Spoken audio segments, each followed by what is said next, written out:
Bonjour à tous. Comme vous le savez déjà, les nouvelles technologies font entièrement partie de nos vies. Tellement partie que parfois il est difficile de s'y retrouver parmi toutes les offres proposées. C'est pourquoi je vous propose alors aujourd'hui de traiter des spécificités de chacune de ces technologies. Tout d'abord, je vous propose de parler de la liseuse, qui est un appareil électronique qui, grâce à son encre digitale, permet de lire des livres électroniques comme s'il s'agissait de véritables livres. C'est un appareil très utile car sa capacité de stockage est très grande et elle nous permet de transporter véritablement une bibliothèque entière avec nous où que l'on aille. De plus, elle permet l'agrandissement de certains caractères ainsi que le surlignement de certains mots complexes et elle permet également l'ajout de notes personnelles. Son seul désavantage est qu'elle est très polluante pour le recyclage, mais également pour la fabrication.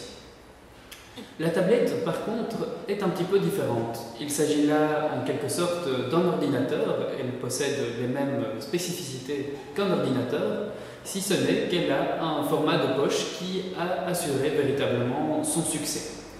La tablette permet beaucoup de spécificités, à pratiquement les mêmes spécificités que celles d'un ordinateur, et c'est pourquoi les fabricants pensent combiner les spécificités de la liseuse et celles de la tablette pour avoir un produit plus avantageux.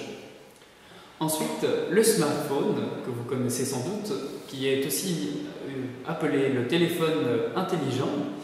Il s'agit là non plus d'un ordinateur, mais véritablement d'un téléphone portable. Un téléphone portable très évolué, parce qu'il permet parfois, grâce à la reconnaissance vocale de votre propre voix, d'obéir à vos propres ordres. Également, doté d'un GPS, il permet de se localiser dans n'importe quel endroit inconnu de son utilisateur.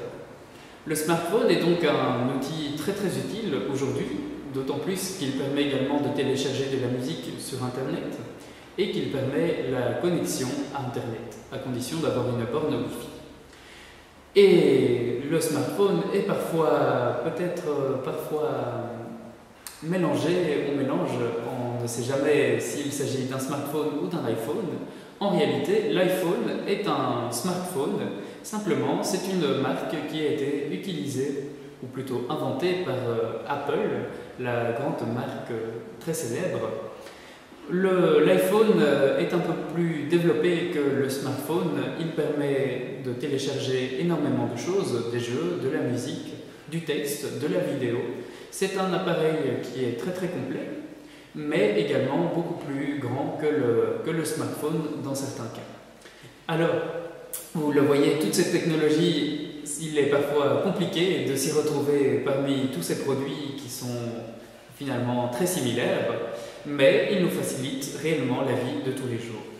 Mais n'oubliez pas, surtout, il est très utile de les utiliser, mais n'oubliez pas que ces produits sont très polluants, autant pour leur fabrication que pour leur recyclage, et surtout sont très nocifs pour votre santé. Ils peuvent créer des troubles du sommeil, mais également des tumeurs diverses.